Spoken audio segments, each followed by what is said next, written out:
మరో 3 రోజుల్లో పవిత్ర రంజాన్ పర్వదినం వస్తున్న నేపథ్యంలో విశాఖ జిల్లా గాజువాక నియోజకవర్గం వ్యాప్తంగా ఉన్న మసీదులలో సందడి వాతావరణం నెలకొంది.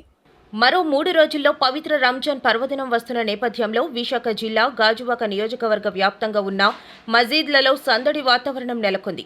నెల రోజులుగా ఉపవాస దీక్ష చేపడుతున్న ముస్లింలకు అన్ని వర్గాల ప్రజలు శుభాకాంక్షలు తెలియజేస్తున్నారు. ఇక్కడి 87వ వార్డ్ వడ్లపూడిలో మసీద్ ఈ అహ్లే హదీస్లో జరిగిన కార్యక్రమంలో ఎమ్మెల్యే పల్లె శ్రీనివాసరావు ముఖ్య అతిథిగా పాల్గొన్నారు. ముస్లింలు సమైక్యతను చాటుతూ రంజాన్ ద్వారా ప్రజలకు మంచి సందేశం ఇస్తున్నారని ప్రభుత్వం అండగా ఉంటుందని రాజన్ రాజు, షైక్ సూర్ సాహెబ్, మౌలీ సాహెబ్, షైక్ ఇస్మాయిల్, షైక్ అలీ సాహెబ్, అబ్దుల్లా రహీం తదితరులు పాల్గొన్నారు.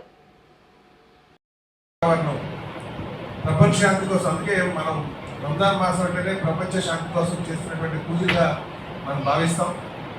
కనుక మనం చేస్తున్నటువంటి ఈ పూజలు ఏవైతే ఉన్నాయో అవన్నీ ఫలించాలని, ప్రతి ఒక్కరు కూడా సంతోషంగా ఉండాలని, మన పిల్లలందరూ కూడా మంచిగా సుఖశాంతులతో ఉండాలని, మంచిగా స్థిరపడాలని, అలాగే ఈ ప్రాంతం సుభిక్షంగా ఉండాలని, మత సామరస్యానికి చిహ్నంగా మన ప్రాంతం ఉండాలని చెప్పేసి నేను కోరుకుంటున్నాను. ఖచ్చితంగా మీకు ఏ అవసరం ఉన్నా సరే మేము అందుబాటులో ఉంటామని కూడా ఈ సందర్భంగా తెలియజేస్తున్నాను. అలాగే ఈరోజు మన వక్ఫ్ చట్టం మీద కూడా కొన్ని ఆలోచనలు చేస్తున్నాయి. ఎవరేం చేసినప్పటికీ కూడా ముస్లిం సోదరుల పక్షాన ఉండడం మా బాధ్యతగా మేము భావిస్తామని చెప్పేసి ఈ సందర్భంగా నేను తెలియజేస్తున్నాను.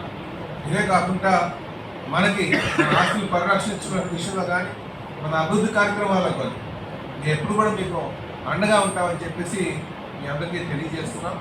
మేము ఎప్పుడు కూడా ఈరోజు మీకు చెప్పాలంటే మన ముస్లిం సోదరులకి ఆ రోజు ఎమ్మెల్సీ స్పీకర్గా ఇవ్వడం కానీ, ఈరోజు ఫరూక్ గారిని మినిస్టర్గా చేయడం కానీ, ముస్లిం సోదరులకి రాజకీయంగా ప్రోత్సహించాలనే ఎప్పుడు కూడా తెలుగుదేశం బాధిస్తుందని చెప్పేసి ఈ సందర్భంగా తెలియజేస్తున్నాం.